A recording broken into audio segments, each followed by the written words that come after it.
Eusko Jaurlaritza interpelatzeko. Pasaden astean, aste beteko tartean, 6 langile ziren, lanean ari ziren bitartean, eta dagoeneko urtarriletik hona 26 gutxienez dira hildakoak. Eta ez da hau urte berezia dalako ez. Gogoan ditugu 2024ak utzitako datuak, 102.000 lan istripu horietatik 64 hilgarriak.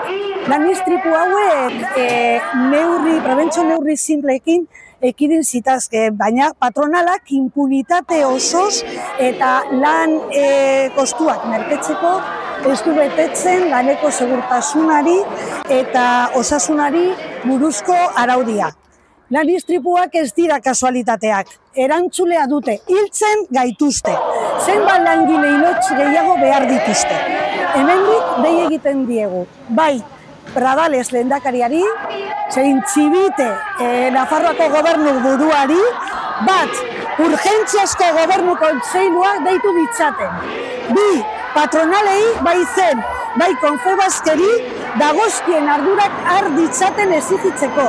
Eta 3 urgentziako neurriak ezar ditzaten.